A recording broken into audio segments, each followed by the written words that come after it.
Welcome to Chunks. Please choose your chunks. All I am legally allowed to say is that our chunks meet all known minimum standards for nutrition.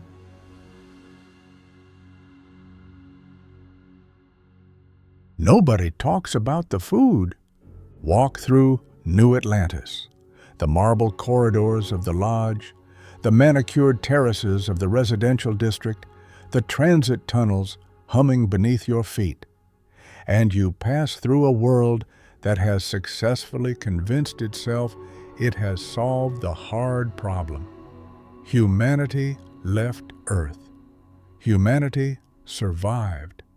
Humanity built something that looks, from certain angles, like civilization. The guns are clean, the credits flow, the lights never go out. But press your hand against the vending machine on any corner of any station in the settled systems, and something quiet happens.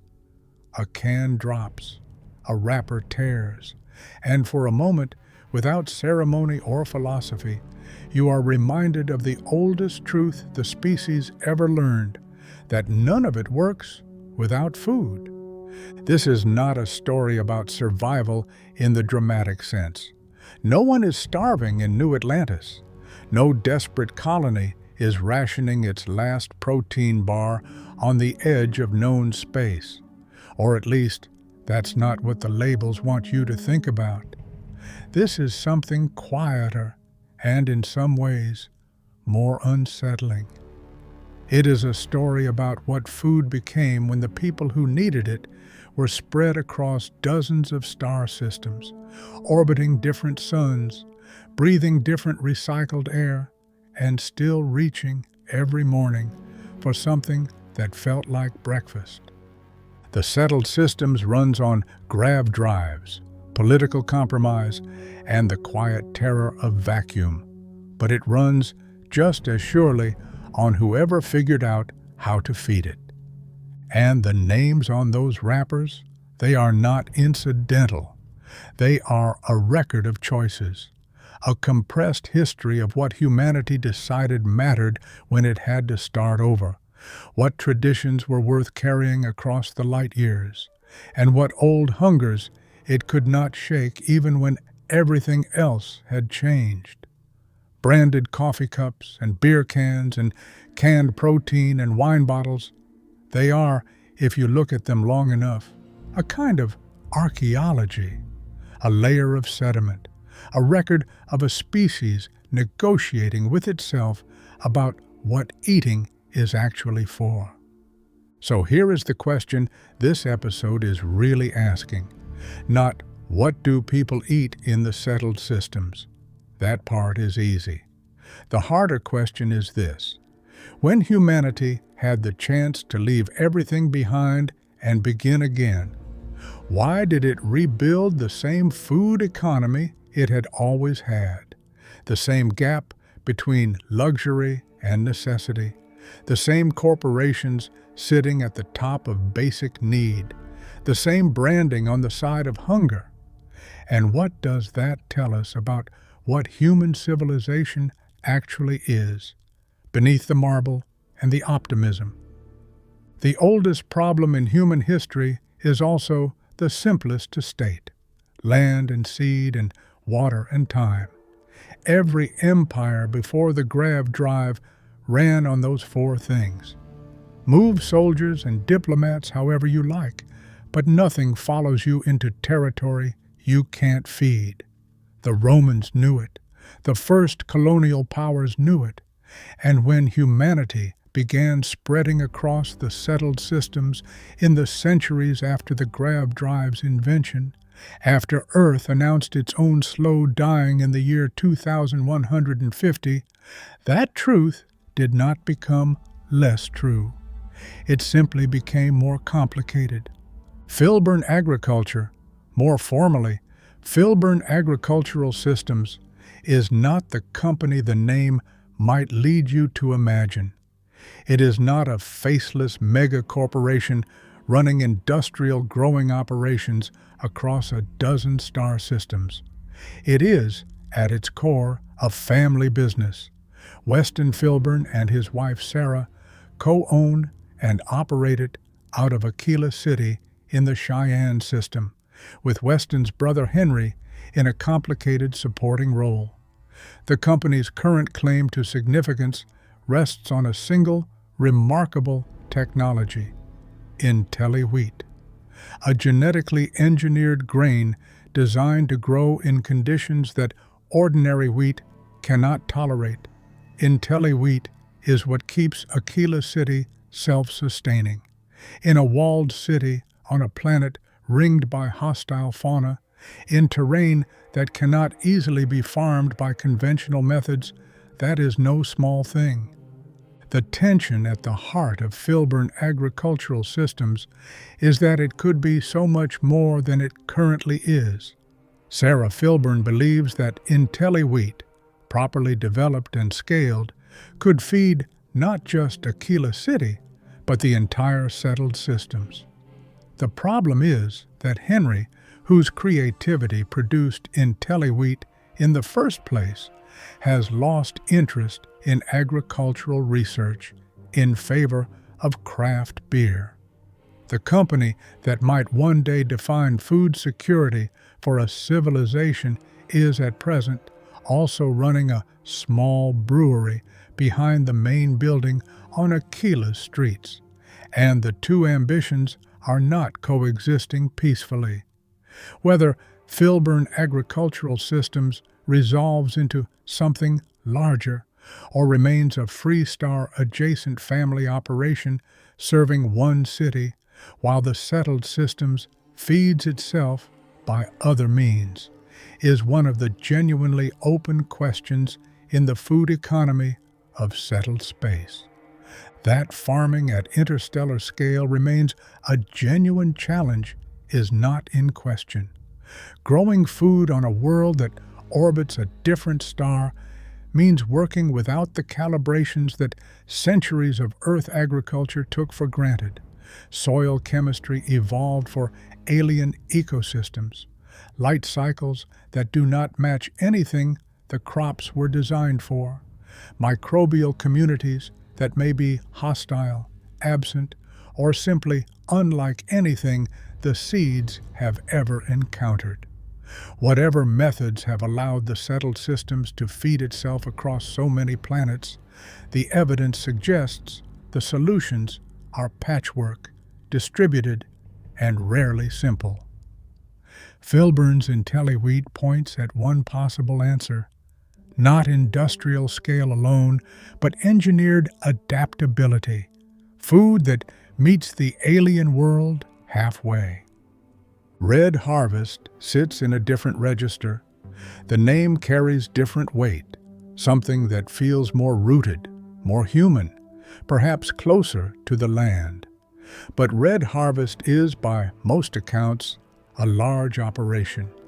It is a grain production company with a broad product line, from bread and naan to pale ale and single malt whiskey. The range of that production is interesting in itself.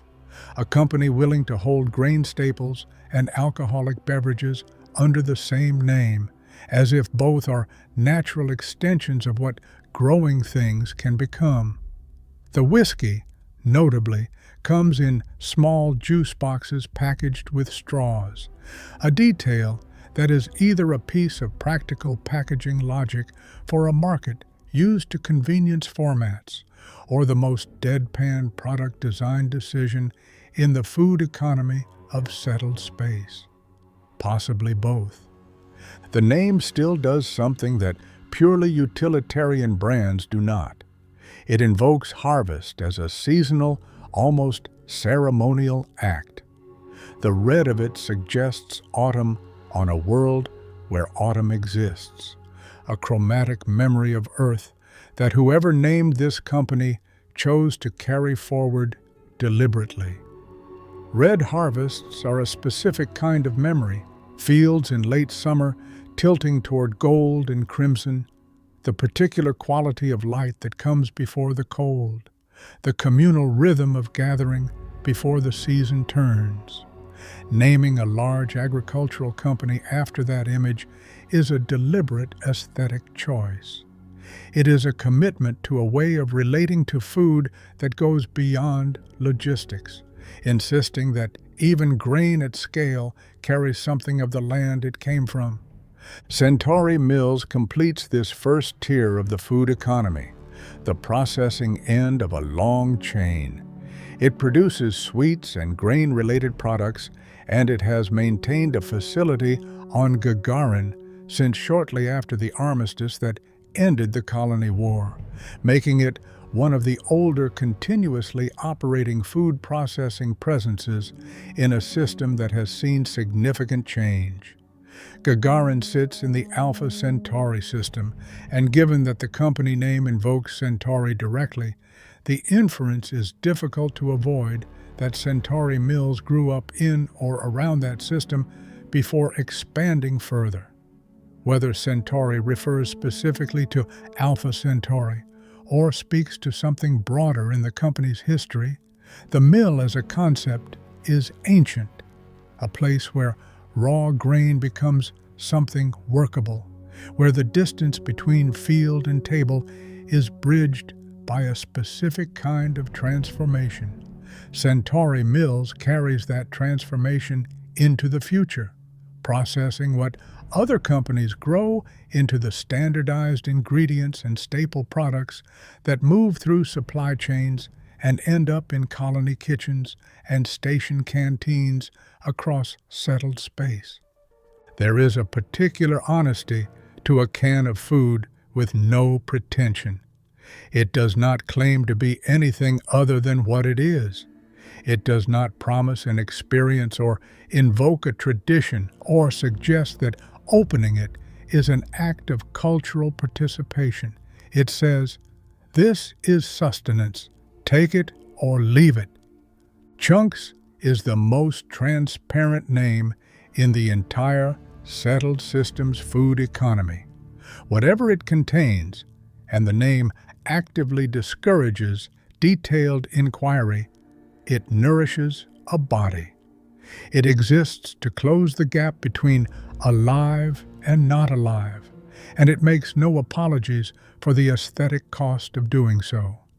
You find chunks in the places where aesthetic cost is irrelevant, in the pockets of people working night shifts in processing facilities, in the emergency rations of ships making long hauls between systems, in the meals of colonists who arrived somewhere difficult and are still figuring out whether it was the right choice. Chunks does not care where you are. Chunks is there. What is easy to miss in the bluntness of the name is that Chunks represents a kind of mercy. The settled systems is large, and its margins are many, and at those margins are people for whom the question of food has no elegant answer. The miner deep below the Martian rock of Cydonia, who works a double shift underground, does not need food that carries cultural memory. The deckhand on a mid-range cargo hauler, running ore between star systems, does not need food that says anything about who they are or aspires to be. They need something that keeps them functional, that can be opened with one hand and eaten in the dark, that requires no preparation and no ritual. Chunks provides this without judgment, and the absence of judgment is its own form of decency. CAN-uck takes the same utilitarian core and adds something, a personality. The exclamation mark is doing significant work. This is not a brand that apologizes for what it is. It announces it. The name carries a pun that reaches back to a specific Earth culture, a specific geography, a specific tradition of preserved food shaped by long winters and remote communities, and the need to keep things edible when resupply was unreliable. And unlike most food brands that merely evoke a vague cultural origin, CAN-uck commits to its Canadian roots with unusual specificity. Its cola is flavored with maple syrup. Its products include dishes named for specific cities that no longer exist as political entities. Edmontonian pierogies, the Haligonian donair wrap. These are foods named for places that are now only memories, carried forward not as monuments, but as lunch. The exclamation mark is the key to all of it. It argues, cheerfully, perhaps a little desperately, that eating well means something even when eating well is not really an option. That the act of opening a can and consuming what's inside can be an occasion, a small insistence on morale. CAN-uck makes both food and beverages. Cola, Pilsner, coffee, all sold in the same distinct trademarked can. A company that covers breakfast, lunch, dinner, and multiple rounds of drinks under one brand identity has either solved the problem of consumer loyalty in the most efficient way possible or simply refused to be limited by category. Whether that argument lands depends entirely on who's eating it and what they're doing between bites. Butcher's Best occupies slightly different territory, where Chunks and CAN-uck embrace the utilitarian, frankly.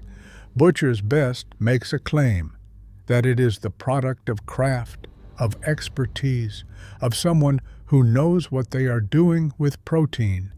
The best in the name is aspirational.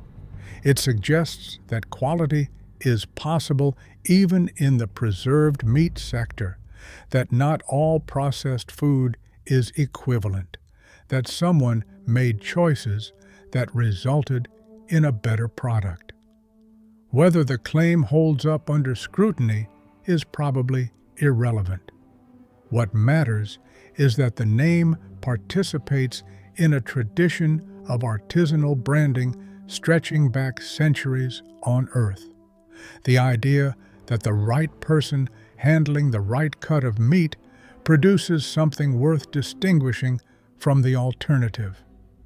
Butcher's Best may or may not use actual animal protein in any form a pre-spaceflight butcher would recognize. The supply chain it draws from, whatever combination of synthetic protein production, cultured tissue, or processed animal products exists in the settled systems, is largely invisible behind the branding. But the name insists on a human figure at the center of the process. A butcher, specifically a best butcher, whose judgment and skill are the guarantors of the product's quality. That insistence on the human craftsman is itself a form of nostalgia, a refusal to let the industrial process fully erase the person who might once have made it by hand. It is the same impulse that puts faces on food packaging everywhere in human history. The need to believe that someone cared about what was produced, rather than simply that it was produced at sufficient volume and acceptable cost. Full Food closes this tier with a different kind of statement. The name is almost clinical in its transparency. Full Food. It is food that fills you. It does not invoke craft or culture or geography or even cheerfulness. It makes a functional promise and stops there, which is either the most honest thing in the industry or a marketing decision born of exhaustion with marketing. In a food economy where every other name is trying to mean something, to invoke a place, a tradition, a quality, a feeling. Full Food's refusal to reach for additional meaning is itself a kind of meaning. It says, this is what eating is at base. Fuel, completion, nothing more required. What this entire tier of the food economy makes visible, taken together, is the existence of a substrate beneath the settled system's glossy self-presentation, a layer of people for whom food is not an experience or a cultural practice, but a simple recurring necessity that has to be met with whatever is available, affordable, and structurally sound enough to keep a body working. These are the people who built the stations and the colonies and the infrastructure that make New Atlantis's marble corridors possible, and the food economy they participate in reflects exactly how much the civilization that benefited from their labor decided to invest in their comfort. The gap between full food and what we are about to consider in the beverage empires is not just a gap in price. It is a gap in what food is understood to be and who gets to decide.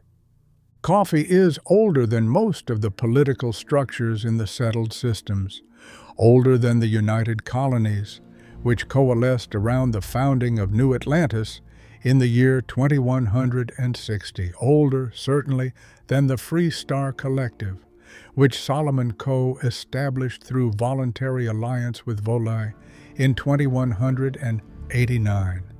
Coffee predates the grav drive by centuries. It predates serious spaceflight by longer than that. And when humanity finally made it to the stars, when the first generation ships hauled their cargo of seeds and tools and cultural fragments out of the solar system into the dark, someone, somewhere along the way, made absolutely certain that coffee came with them. Terra Brew coffee is the institutionalization of that decision. The name says everything worth saying. Terra, earth, the origin point, the place that is gone and not gone. Brew, the process, the morning ritual, the act of making something warm and particular out of water and grounds. Terra Brew coffee is not pretending to be anything other than what it is, a successful industrial-scale coffee operation that has made itself so thoroughly available throughout settled space that walking into a Terra Brew stand on a station at the edge of known systems is supposed to feel, by design, like walking into one anywhere else. This is comfort as a business model. The cup in your hand tastes like the cup you had before, and that continuity is the product. What Terra Brew is really selling is not coffee.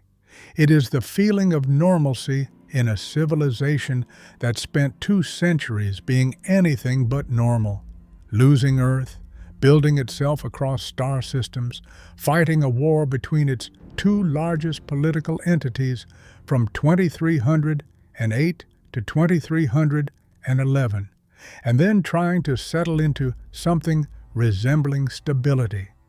The cup of coffee says, this is still the same world. You are still in a place where certain things can be counted on. It is a small lie told with genuine warmth, and people pay for it willingly across the length and breadth of settled space. Tranquility occupies a similar space with a different emotional register. Tea carries different cultural freight than coffee. Older, more geographically diverse in its origins, more ceremonially loaded in different traditions. The name Tranquility is doing something deliberate. It is not just promising tea, it is promising a specific state of being. Tranquility, stillness, the quiet counterpart to Terra Brew's reliable forward momentum. In a civilization whose background hum is constant transit, ships moving between systems, stations rotating in the dark, people in motion between one decision and the next. The idea of stopping, steeping, and being still is its own kind of luxury. That tranquility has built this promise into its name suggests it understands something about its market that a pure product pitch would miss. That what people in the settled system sometimes most want is permission to pause.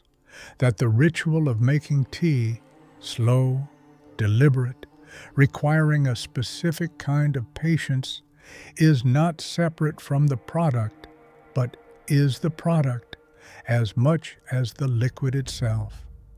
That both a tea and a coffee company have established themselves as institutions in the settled systems economy suggests something about the depth of these beverage rituals in human culture.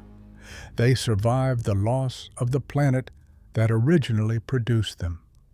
They survived the reconstruction of agriculture across alien soils. They persisted through a century of colonial expansion and a multi-year interstellar war. The beverage ritual proved more durable than the civilizations that had practiced it. Erdebrau is the most explicitly nostalgic name in the food economy, possibly in the entire settled systems.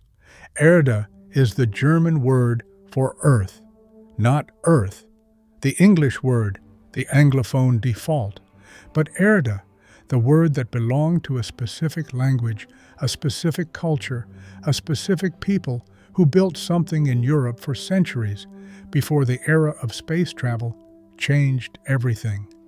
Brau is beer, earth brew, a beer that carries its origin in its name even though the origin is gone. The language it borrows from is centuries diminished, and the ingredients it requires have had to be rebuilt from scratch. Erdebrau's lagers and ales are brewed with imitation wheat cultures and simulated hops, approximations of ingredients that no longer exist in their original form, grown from whatever analogs the settled systems could develop in their place. The beer is not quite the thing it is named after. It is the thing the name remembers, reconstructed as faithfully as a civilization that lost the original can manage. This is what deep grief looks like in a brand identity. Erdebrau is not just mourning Earth in the abstract way that New Atlantis's monuments mourn Earth. Those are official, curated, politically endorsed forms of remembrance. Erdebrau's mourning is more personal. It belongs to a specific inheritance, a specific way of making and drinking beer that a specific part of European culture carried through history and into space. The fact that this name has survived into the 24th century, attached to a beer that people actually drink across the settled systems, suggests that someone cared enough to keep it, kept not just the product, but the name, kept the German, kept the Erde. In an age when Earth is a dead rock, orbiting a sun that no longer warms anyone, that persistence is not trivial. It is a refusal to let a certain set of memories dissolve into the generic, a small act of resistance against the flattening of everything that came before. There is something quietly radical about that, in the context of a civilization that has spent considerable energy trying to present its break from the past as a clean one. Erdebrau does not present it as clean.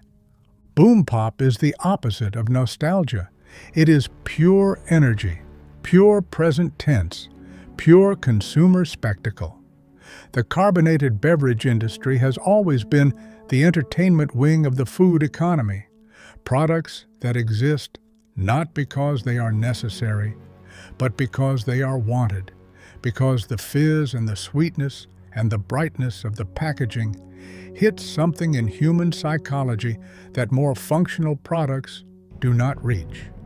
Boom Pop understands this completely and has no interest in pretending otherwise. Its name is an event. It announces itself. In the vocabulary of food branding, where most names are trying to evoke something subtle and aspirational, Boom Pop simply chooses to be loud. Its existence in the settled systems is also a form of cultural data, that even in a civilization navigating existential uncertainty on multiple fronts, there is a market, a large one, for something that asks nothing of you except enjoyment. This is its own kind of honesty. Where other beverage companies trade in comfort or ceremony or cultural memory, Boom Pop trades in pleasure, unmediated, immediate, unashamed.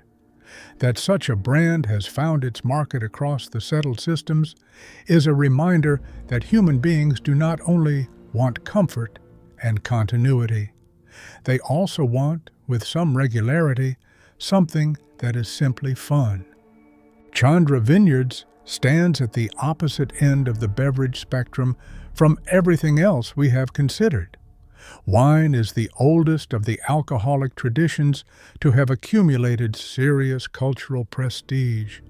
It carries centuries of association with wealth, refinement, ceremony, and the specific kind of pleasure that is meant to be noticed. Chandra Vineyards places itself in that tradition deliberately. The name is elegant. It does not oversell. It does not shout. It simply identifies itself as a vineyard, a place, a practice, a relationship with soil and climate, and the slow alchemy of fermentation, and trusts that the word is enough. That the Chandra name is preserved suggests that wherever these vineyards exist in settled space, they have managed to maintain something that wine production has always required, and that interstellar civilization makes genuinely difficult: consistency. Wine is inseparable from its terroir. The particular combination of soil chemistry, sun angle, temperature variation, and microbiological environment that produces grapes with a distinctive character. Reproducing that across alien soils is an extraordinary challenge, and the continued existence of Chandra Vineyards as a recognizable brand implies that someone has met it. Whether what they produce is a faithful reproduction of something that once existed on Earth, or something entirely new that has simply adopted the tradition's vocabulary and ceremony, is a question the label does not answer. Perhaps, on some level, it cannot. What it can do is pour a glass and let whoever drinks it decide whether the question matters. Among all the food corporations in the settled systems, Xenofresh Fisheries is the one that tells the clearest story about what corporate ambition actually does when it meets the genuine strangeness of the universe. The beginning is straightforward. Volii Alpha, an aquatic planet in the Volii system, its surface covered entirely by deep oceans that no Earth-evolved creature had ever touched, represented to Xenofresh's founders a resource extraction opportunity. The oceans were full of life.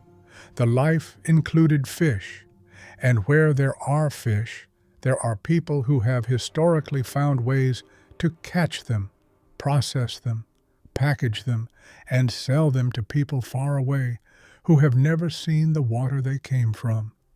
This is an ancient human pattern, and Xenofresh was applying it to alien seas with what must have seemed, at the time, like perfectly reasonable commercial logic.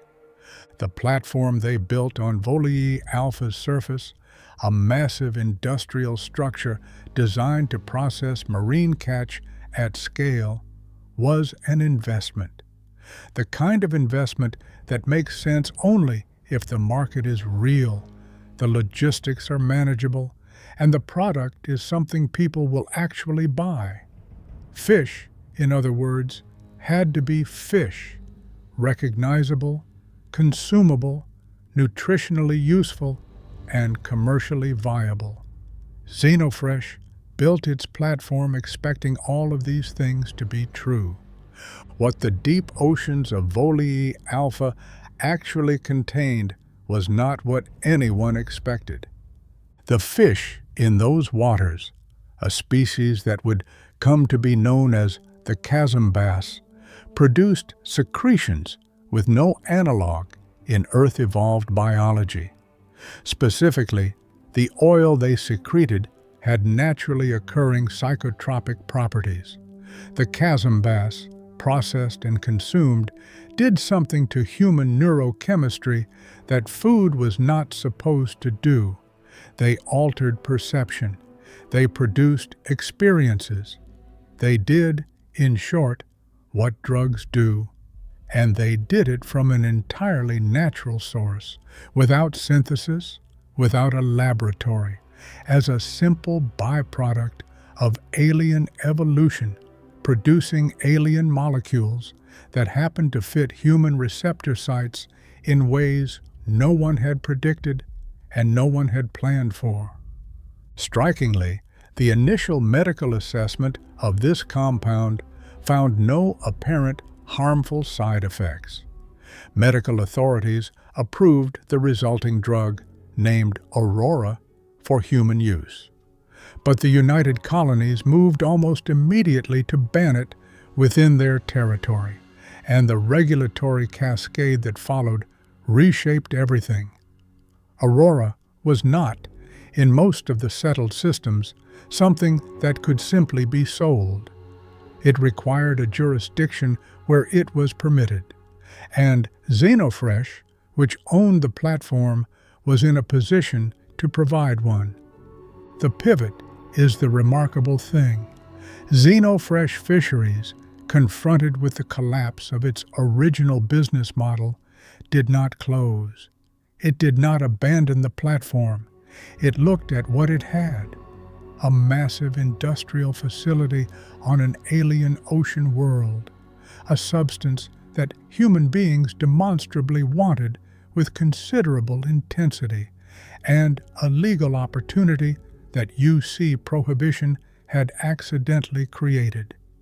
And it made a decision. In 2187, the platform was formally transformed into the pleasure city of Neon.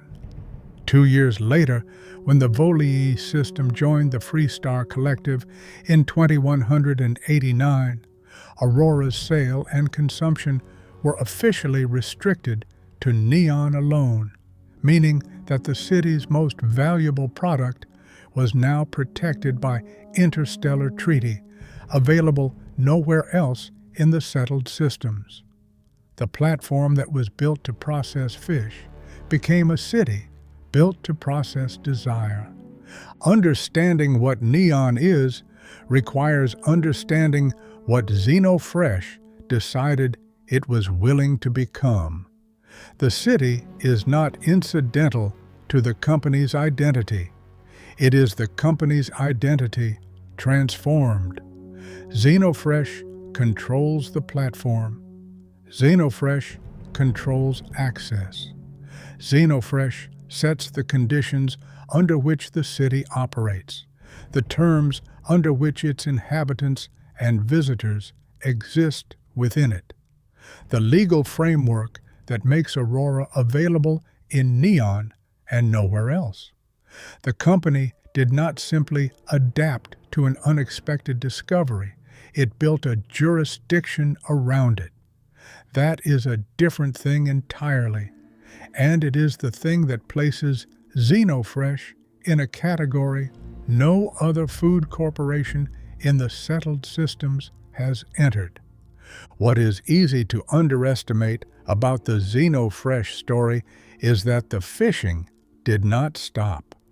Xenofresh continues to harvest the seas of Volii Alpha and produces food eaten across the settled systems. The company's original purpose did not vanish when Aurora arrived. It simply became secondary to a more lucrative operation running alongside it. The chasm bass are both raw material for a drug empire and a commercial food source. The two functions coexist on the same platform under the same corporate roof because Xenofresh is nothing if not efficient about what the ocean provides. That coexistence is, in its way, the most unsettling part of the story. It means there is no clean transformation here, no moment where the fishing company became something else and left its origins behind. Xenofresh Fisheries is still a fishery. It is also the owner of a city, the legal monopolist of a psychoactive drug, and the authority to which everyone who lives or visits in Neon is ultimately subject. All of this is the same company. All of it runs from the same platform. Aurora itself is worth pausing on because it sits at a strange intersection that the food economy as a whole keeps approaching without quite reaching. Every other consumable in the settled systems affects the body in some way. That is the point of consuming things. But Aurora affects consciousness. It doesn't maintain a body the way advanced nutrition's products do, or comfort a body the way Terra Brew's coffee does, or nourish a body the way Filburn Agriculture's outputs ultimately do. It changes what the world looks like from the inside, which is, depending on your philosophy, either an entirely different category of thing or a natural extension of what food has always been capable of. The ancient cultures that used fermented and psychoactive substances ceremonially would not have drawn a clean line between food and Aurora. The regulatory frameworks of the settled systems outside of Neon draw a very clean line. That disagreement is not incidental to what Neon is. It is the hinge on which the entire city turns. There is a particular melancholy to this if you approach it from the original intention. Someone looked at an alien ocean and thought, we can feed people from this. That impulse, to turn the unfamiliar into nourishment, to bring alien biology into the human food chain, to make the strange world useful in the most basic way possible, is a fundamentally hopeful one. It is the same impulse that drove Red Harvest to name itself after a harvest, that drove the first colonial farmers to push seeds into foreign soil and wait to see what happened. And in Xenofresh's case, the ocean answered, in the ways that were asked and in ways that were not. The story of Xenofresh Fisheries is, in this sense, the story of the entire food industry in concentrated form, a meeting between human intention and alien reality, in which the alien reality won, and the human response was to build a city around the outcome. At some point in the long history of human eating, two fundamentally different philosophies emerged, and they have been in conversation, sometimes in conflict, ever since. The first says that food is fuel.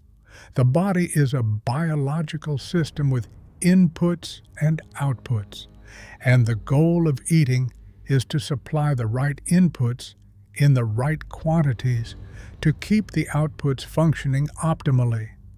This philosophy produces vitamins, supplements, protein bars, calorie tracking, and the clinical language of macronutrients and recommended daily allowances.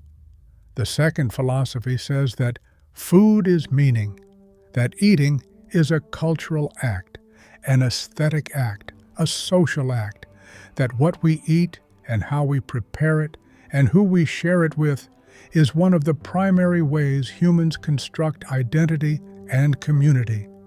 This philosophy produces cuisine, tradition, ceremony, and the kind of reverence that certain cultures extend to food preparation that outsiders sometimes mistake for excess. Advanced nutrition is, at first glance, the voice of the first philosophy in the settled systems food economy. The name contains its own mission statement: not good nutrition, not complete nutrition, not satisfying nutrition, advanced. As if the primary problem with food, historically, has been that it has not yet been perfected, and advanced nutrition is the company that finally got there. What it produces skews toward function, consumables optimized for energy delivery, for physiological support, for keeping a body performing at whatever level the task requires. There is, however, a wrinkle. Advanced Nutrition's product line also includes packaged beer and packaged whiskey.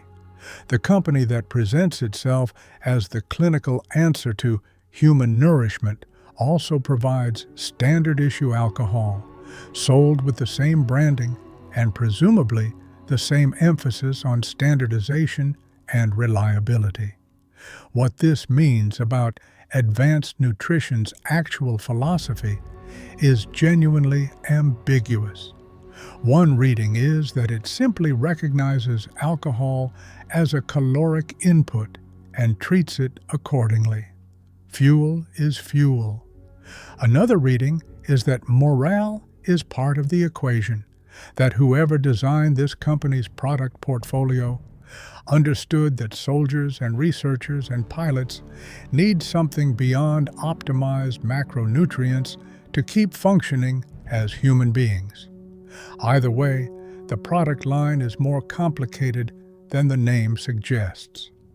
In practical terms, this means Advanced Nutrition occupies a particular niche in the settled systems market. People for whom the question of what to eat is genuinely subordinate to the question of what to accomplish. Soldiers, pilots on long hauls, researchers on isolated outposts, explorers moving through environments where the logistics of food preparation are genuinely impractical. For these people, Advanced Nutrition makes food available quickly and reliably, in forms that work rather than forms that please. The distinction between those two categories is, to the company's product designers, probably not even recognized as a loss. Function is the point. Everything else is optional. There is something admirable in this. There is also something that the second philosophy would recognize as a reduction, a decoupling of nourishment from pleasure, from culture, from the web of meaning that the second philosophy argues is not separate from nutrition, but is, in fact, part of it. Eating together shapes who people become together. Sharing food is one of the oldest mechanisms of social bonding the species possesses. The shared meal is where deals are made, and alliances are formed, and grievances are aired, and sometimes forgiven. Strip that away in the name of efficiency, and you have made something work better in a narrow sense, while diminishing it in a way that Advanced Nutrition's product labeling is not designed to measure, and perhaps does not want to. Oishi answers from the other direction. The name is Japanese for delicious. The single most direct possible statement of what this company considers the primary purpose of food. Not nutritious, not efficient, not advanced, delicious. The choice of a Japanese word in a food brand of the settled systems is itself a meaningful act. Japanese culinary culture has one of the most sophisticated and ceremonially developed relationships with food of any tradition in human history, a tradition that treats the sourcing, preparation, presentation, and consumption of food as forms of art, that developed specific aesthetic philosophies around the appearance of food before it is eaten, that produced a vocabulary of food appreciation unlike anything else in human culture. The concept of umami, the fifth taste, the taste of depth and savory complexity, was a Japanese contribution to humanity's understanding of flavor itself. Naming a food company Oishi is an act of cultural inheritance that carries all of this without needing to explain it. It is a claim that this tradition survived, that someone in the settled systems carried it forward through 2 centuries of upheaval and rebuilding and the loss of the world that originally produced it. That deliciousness is still a value worth organizing a business around, even when the universe has given humanity every reason to settle for less. What Oishi actually produces, what specific food products bear that name in the markets of settled space, is less important than what the name argues. It argues that the second philosophy, the one that says food is meaning, has not been left behind.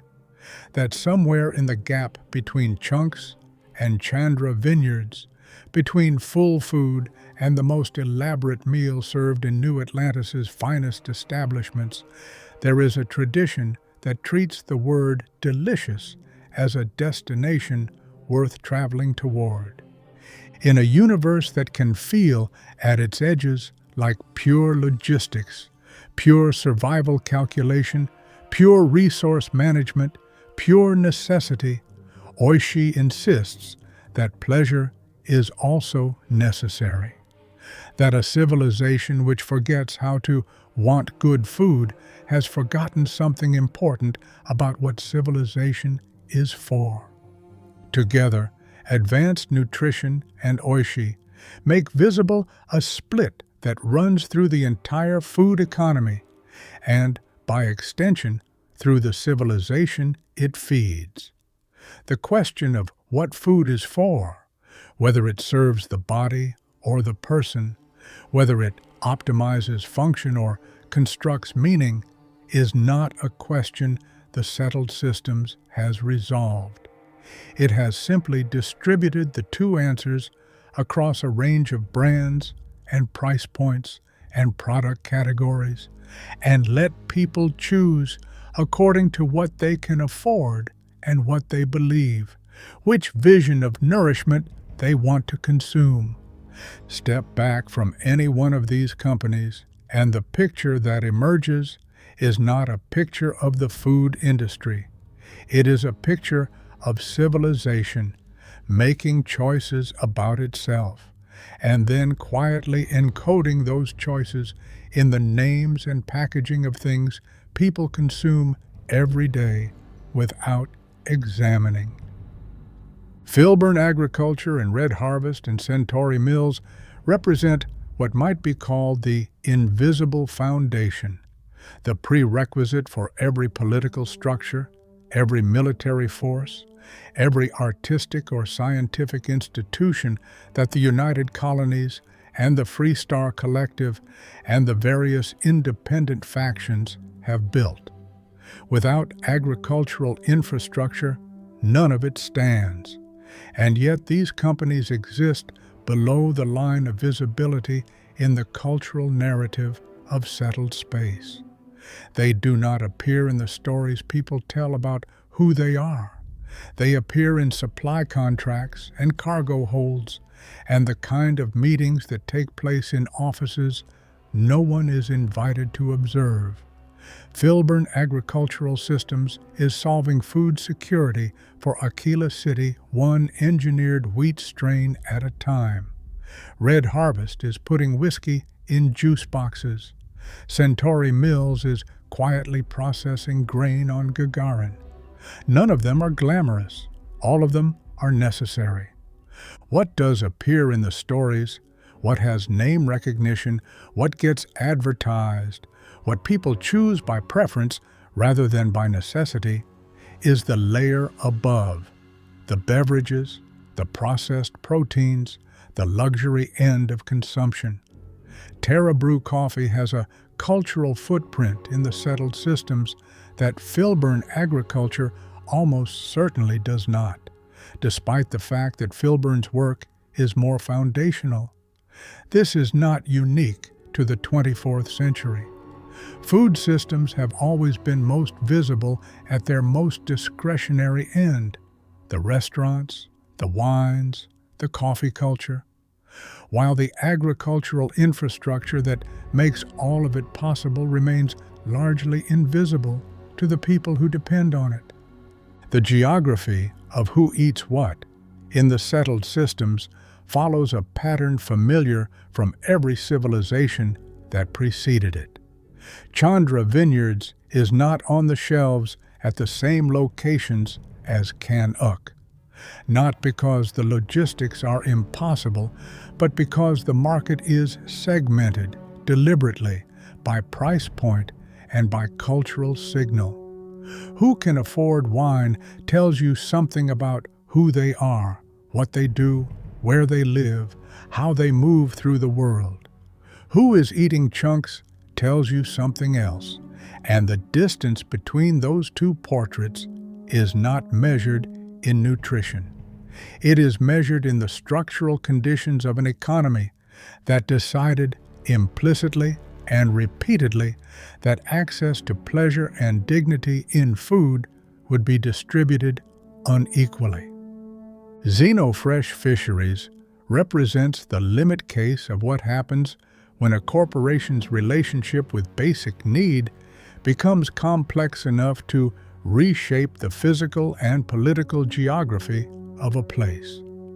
Neon is a city because Xenofresh needed a legal framework for Aurora.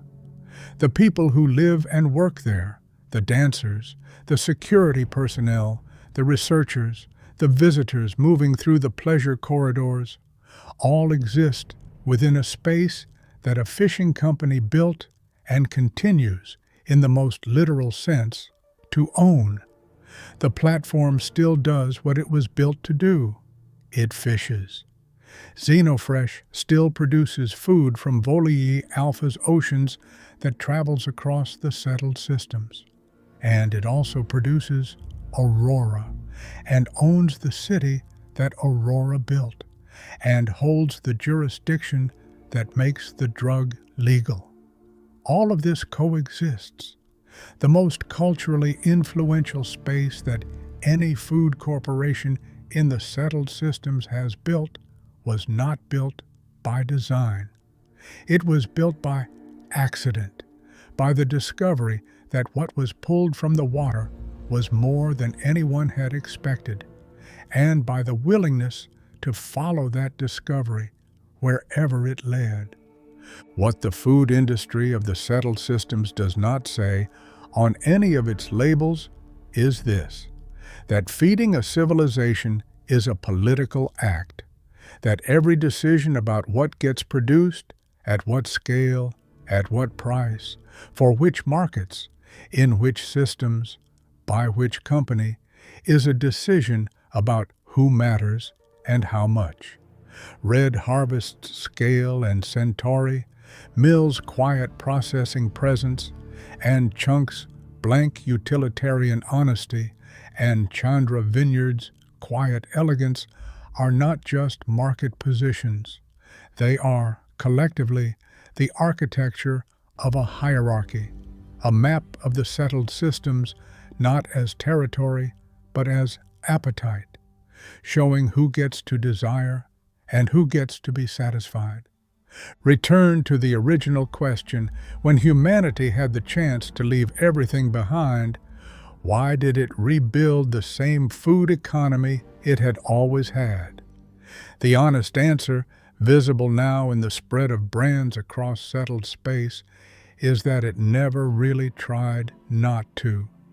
The corporations that followed humanity into the stars were extensions of the economic logic that had always governed food.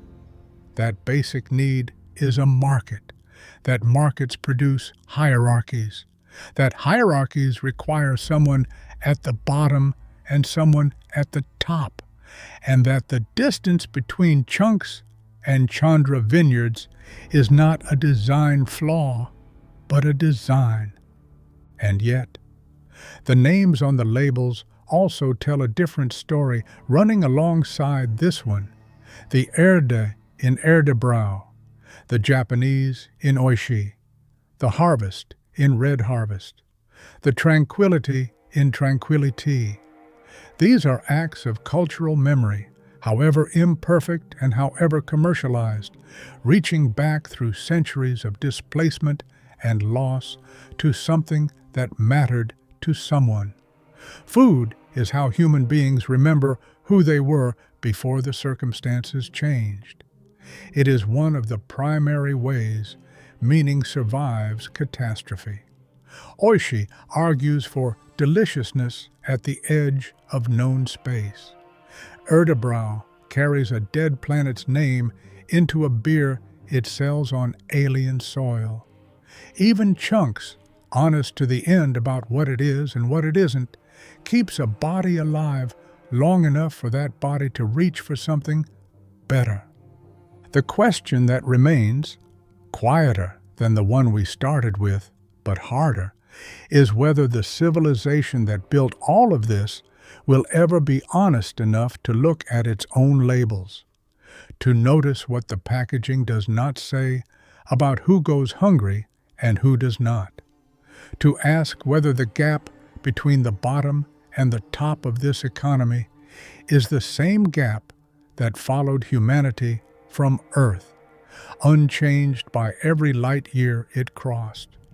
Whether the settled systems, for all its marble and its optimism, managed to build anything genuinely new, or whether it simply replicated the old arrangements in a larger room under different suns with better branding. The stars remember everything. The wrappers tell part of the story. The rest of it is in what the corporations decided not to print. The archive is still open. Let's keep exploring it together.